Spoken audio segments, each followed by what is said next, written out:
Assalamualaikum warahmatullahi wabarakatuh. Kami dari kelompok 6 akan mempresentasikan tentang perilaku produksi dalam Islam. Kami dari kelompok 6 yang beranggotakan Zahratun Jannah, Fika Maghfirah, dan Muhammad Ilham Alfanul Ulum. Materi perilaku produksi dalam Islam akan menjelaskan tentang perilaku produsen dalam Islam. Yang kedua, tujuan produksi menurut Islam. Yang ketiga, motivasi produksi dalam rangka produktivitas. Yang keempat, maksimalisi keuntungan produksi dalam Islam.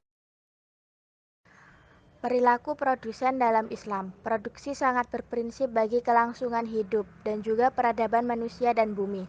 Kegiatan produksi merupakan mata rantai dari konsumsi dan distribusi. Kegiatan produksi inilah yang menghasilkan barang dan jasa, kemudian dikonsumsi oleh para konsumen. Untuk menghasilkan barang dan jasa, kegiatan produksi melibatkan banyak faktor produksi. Dalam teori produksi juga memberikan penjelasan tentang perilaku produsen dalam memaksimalkan keuntungannya maupun mengoptimalkan efisiensi produksinya, di mana Islam mengakui pemilikan pribadi dalam batas-batas tertentu, termasuk pemilikan alat produksi. Akan tetapi, hak tersebut tidak mutlak. Dalam teori produksi memberikan penjelasan tentang perilaku produsen dalam memaksimalkan keuntungannya maupun mengoptimalkan efisiensi produksinya, di mana Islam mengakui pemikiran pribadi dalam batas-batas tertentu termasuk pemilikan alat produksi. Akan tetapi hak tersebut tidak mutlak. Aktivitas ekonomi yang sangat menunjang kegiatan konsumsi, di mana konsumsi dalam mengonsumsi barang dan jasa akan untuk mendapatkan maslahah, maka produsen akan memproduksi barang dan jasa yang dapat memberikan maslahah. Jadi antara konsumsi dan produsen memiliki tujuan yang sama, yakni mencapai maslahah. Jadi teori perilaku produsen dapat diantaranya sebagai berikut. A. Motivasi seorang produsen Islam seharusnya sejalan dengan tujuan produksi dan tujuan kehidupan produsen itu sendiri. Jika tujuan produksi adalah menyediakan kebutuhan material dan spiritual untuk menciptakan maslahah, maka motivasi produsen tentu saja mencari maslahah. Yang B. Perilaku produsen dalam menciptakan atau memproduksi barang dan jasa harus memperhatikan kehalalan dan keharaman dalam proses produksinya. C. Perilaku produsen dalam ekonomi Islam sangat menjunjung tinggi kejujuran dan etika, karena produsen dalam ekonomi Islam bukan saja untuk meningkatkan kualitas dan kesejahteraan di dunia saja, tetapi juga moralnya sebagai usaha untuk menciptakan kebahagiaan akhirat. Beberapa faktor yang mempengaruhi perilaku produsen, yaitu yang pertama, faktor eksternal. Seringkali para eksekutif perusahaan dihadapkan pada suatu dilema yang menekannya, seperti halnya harus mengejar kuota penjualan, menekankan ongkos-ongkos, menekankan efisiensi dan bersaing. Di pihak lain, eksekutif perusahaan juga harus bertanggung jawab terhadap masyarakat agar kualitas barang terjaga, harga barang terjangkau. Faktor yang kedua yaitu faktor organisasi. Secara umum, anggota organisasi itu saling mempengaruhi satu dengan yang lain, atau proses interaktif. Di lain pihak, organisasi terhadap individu harus tetap berperilaku etis, misalnya dalam masalah pengupahan, jam kerja maksimum. Yang ketiga, faktor individu. Seseorang yang memiliki filosofi moral dalam bekerja dan berinteraksi dengan sesama akan berperilaku etis. Prinsip-prinsip yang diterima secara umum dapat dipelajari atau diperoleh dari hasil interaksi dengan teman, keluarga, kenalan.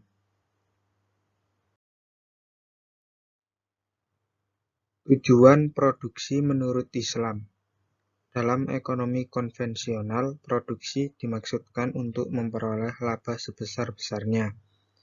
Berbeda dengan tujuan produksi dalam ekonomi Islam, tujuan produksi dalam Islam yaitu memberikan maslahah yang maksimum bagi konsumen, Walaupun dalam ekonomi Islam tujuan utamanya adalah memaksimalkan maslahah, namun memperoleh laba tidak dilarang selama berada dalam tujuan dan hukum Islam.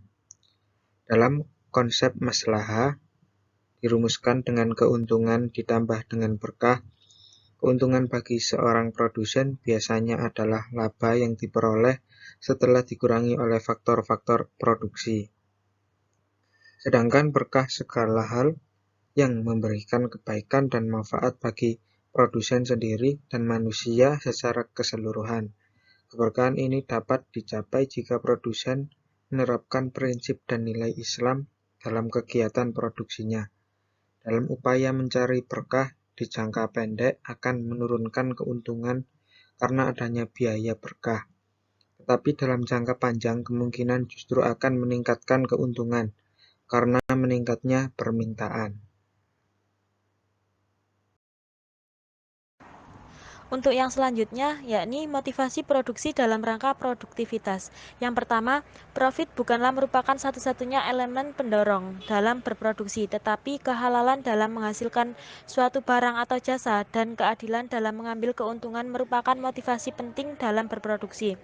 Yang kedua, produsen harus mempertimbangkan dampak yang timbul dari proses produksinya. Artinya, semua dampak sosial atau social return yang ditimbulkan dari proses produksi haruslah dapat tertanggulangi dengan baik. Selain itu, barang yang diproduksi juga harus merefleksi kebutuhan dasar masyarakat.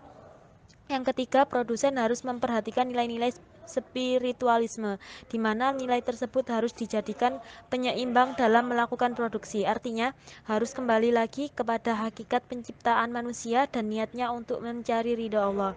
Dalam melakukan aktivitas ekonomi, baik itu produksi, konsumsi, ataupun perdagangan, motivasi yang sifatnya individualistis sangat dijauhkan. Oleh karena itu, Islam secara khas menekankan bahwa setiap kegiatan produksi harus pula mewujudkan fungsi sosial, di mana kegiatan produksi yang dapat menghasilkan kebutuhan untuk dikonsumsi dan juga kebutuhan bagi si produsen harus dapat berkontribusi terhadap kehidupan sosial. Maksimalsi keuntungan produksi dalam Islam. Laba merupakan pendapatan dari seseorang yang melakukan kegiatan berdagang. Laba biasa disebut sebagai keuntungan. Terkadang laba disamakan dengan konsep lainnya seperti pertumbuhan atau pertambahan. Laba yang dimaksud di sini ialah suatu pertambahan pada nilai yang terdapat antara harga beli dan harga jual. Al-Zuhaili dan ulama Malikiyah menilai bahwa laba yang baik itu tidak melebihi sepertiga dari modal. Menurut Al-Ghazali, ketika seseorang berniaga kembali kepada tujuan akhir yaitu kebaikan akhirat, laba yang terlalu besar menyebabkan eksploitasi pasar dan perasaan tertekan seorang konsumen. Di dalam Islam, penentuan posisi laba dan perilaku rasional dalam maksimalisasi laba pada dasarnya dikondisikan oleh 3 faktor, yaitu yang pertama, pandangan Islam tentang bisnis adalah suatu fardu kifayah, yang kedua, perlindungan kepada konsumen, dan yang ketiga, bagi hasil di antara faktor yang mendukung. Semua faktor itu akan mempengaruhi tingkat kurva penerimaan dan biaya untuk menentukan profit stage demikian rupa sehingga usaha maksimalisasi tidak melanggar norma-norma perilaku Islam. Bahkan hal ini cenderung mendorong pertumbuhan yang adil dan berusaha mengharmoniskan kepentingan-kepentingan individu dan sosial. Sekian presentasi dari kelompok kami, kurang lebihnya mohon maaf. Wassalamualaikum warahmatullahi wabarakatuh. Sekian, terima kasih. Wassalamualaikum warahmatullahi wabarakatuh.